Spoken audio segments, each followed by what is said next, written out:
박현경 기자의 인사이드 아메리카. 자, 박현경 기자 나와 계십니다. 어서 오십시오. 네, 안녕하십니까. 네. 자, 이 최근 그 WHO 세계보건기구가 게임 중독 이것을 정신질환으로 규정을 했습니다. 네. 그래서 지금 논란이 좀 일고 있다 이런 소식이 들어오고 있는데 게임 중독이라는 것부터 좀 정리를 해보십시다. 네, 중독이라는 게 원래 뭔가 자꾸 생각나고 계속 하고 싶고 그렇죠. 중단했을 때 그렇죠. 그거에 대한 좀 불안해하거나 아니면 계속 생각날 때 중독이라고 하는데요. 네. 게임 중독도 강박적으로 게임을 해야 한다고 느끼는 것을 말합니다. 아하. 근데 여기서 세계보건기구 WHO가 말하는 게임 중독으로 인한 게임 이 질병, 그러니까 아하. 게임 디스오더의 의미를 살펴보면요. 크게 세 가지로 나눠볼 수 있겠습니다. 첫 번째는 게임을 하는 횟수, 시간을 따져봤을 때 이제 게임이 일상생활에 있는 그런 삶의 다른 활동보다도 우선순위가 된다. 우선순위야. 네. 그리고 게임에 대한 통제력을 잃어버린 경우. 아하. 그리고 마지막으로 게임 때문에 부정적인 결과가 나는 걸 알면서도 그런데도 게임을 계속해서 해야 하는 경우.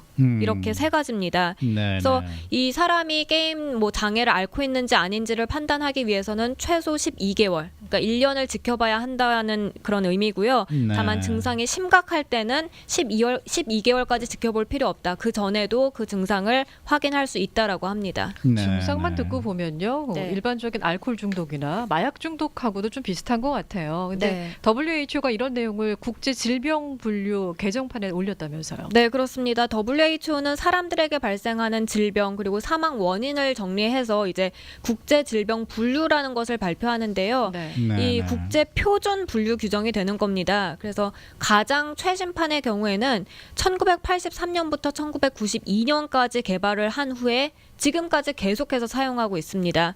그런데 이번에 11차 개정판이 만들어집니다. 그래서 이 11차 개정판에 이 같은 내용을 올린 것이고요. 네. 근데 이게 이 게임 중독을 질병으로 정식 분류했다는 거고 또 질병으로 공식 인정을 했다는 뜻인데 그야말로 게임 중독을 결코 가볍게 여겨선 안 된다라는 의미여서 이로 인한 파급이 굉장히 커지고 있습니다. 네. 그래서 이런 내용이 담긴 개정판은 내년 5월에 열리는 이 세계보건총회에서 마지막 논의를 거쳐서 등재 확정 여부가 결정되는데요. 아하. 만약에 등재가 확정되면 2022년부터 이게 효력이 발생합니다. 그렇군요. 네. 휴대폰 가지고도 이제 게임 하시는 분들 많이 계시는데 많죠. 그런 것도 게임 중독의 일종이 될까요? 되죠. 네. 네. 그렇군요. 예. 그런데 이 게임을 하는 거를 질병으로 분류한다.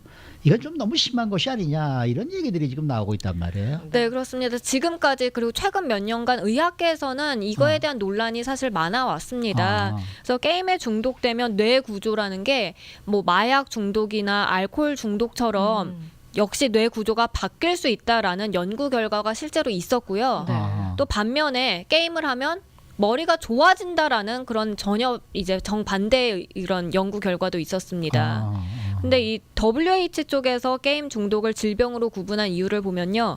우선 술과 담배처럼 실제로 게임을 해서 중독된 사례들이 많다는 점입니다. 네. 그리고 요즘 뭐 어른들도 게임 많이 하지만 특히 어허. 청소년들의 경우에는 게임을 했을 때 중독될 가능성이 높습니다. 어. 그리고 게임 중독 자체가 건강에 직접적인 영향을 미친다. 어허. 이거를 WHO는 이유를 들었고요. 네. 그다음에 질병으로 지정해야만 이제 본격적인 치료와 예방이 가능하기 때문에 질병으로 분류했다는 설명입니다. 네네. 그래서 WHO는 이번 개정이 게임 중독 질환자들에 대한 치료 기회를 넓히고요.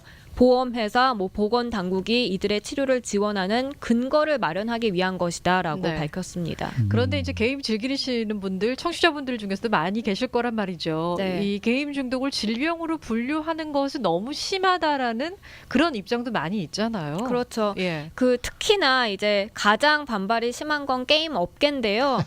그렇겠죠. 네, 게임 네. 업계는 이 게임이 술이나 담배처럼 직접적으로 중독을 일으키는 게 아니라 원래 다른 정신 질환이 있는 사람들이 게임을 했을 때 환경적으로 인해서 게임에 중독되는 것이다라고 주장해 왔습니다. 네. 그래서 오히려 게임이 교육이나 치료에 도움이 된다라는 사례를 밝히기도 하고요. 네. 그리고 게임에 잠시 중독될 수는 있지만 대부분의 사람들은 잠깐 그렇게 중독된 것이지 금방 흥미를 잃어버린다. 음. 이런 점을 강조하고 있습니다.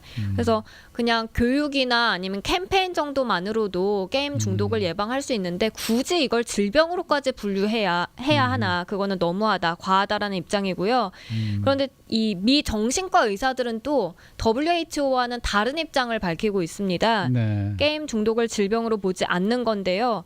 다만 이제 게임 장애를 새로운 정신 건강 문제로 인정하진 않으면서도 이제 아시아 지역 청소년들 같은 경우에 게임 중독이 좀 많았다라는 많다고 점을 그러죠. 예, 네. 강조하고 있습니다. 네. 그렇군요.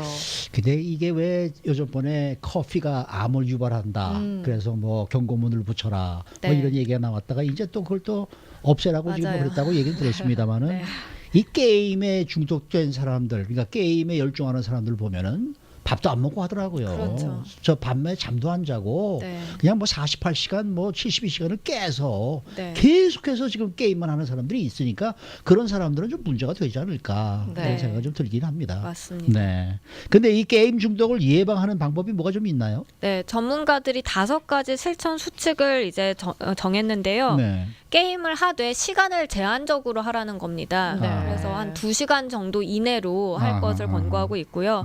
그다음에 밤 12시 이후에는 게임을 하지 않는 것도 중요한데 그게 자정을 넘겨서 했을 때 중독되는 아이들이 많다고 8배나 글쎄요. 무려 많다고 오. 하고요. 네. 그리고 집에서 하는 것보다는 PC방 등 다른 곳에 가서 게임을 했을 때 중독성이 더 높다고 합니다. 아. 네. 그리고 부모들 같은 경우에는 이제 자녀들에게 시간 정해서 미리 정해서 몇 분만 해라 이렇게 하는 것도 도움이 된다고 하고 아. 마지막으로 가정에서 자녀와 부모들이 함께는 절대 하지 절대로 하지 말라고 마라. 예, 전하고 있습니다. 함께 네. 하시는 분들도 계세요. 오히려 그래요? 이제 컨트롤이 좀 된다. 같이 하게 되면. 근데 그것도 위험한 거군요. 전문가들의 네. 조언에 따르면. 맞습니다. 네. 네. 어쨌든 뭐 지금 이게 이제 게임 중독이 이제 확정이 되면은 네. 뭐 거기에 대한 또 이제 얘기들이 많이 나오겠습니다만은 어떻게 될 것 같아요? 정식으로 게임 중독으로 이렇게 글쎄요. 뭔가 이렇게 네. 정해질 것 같습니까? 네, WHO 쪽에서 WHO 지금 예, 쪽에서? 워낙 어. 강하게 밀고 나가고 있어서 저 어. 같은 경우에 될 것으로 보입니다. 네, 네. 수고 많으셨습니다. 네, 감사합니다. 박현경 기자였습니다. 고맙습니다.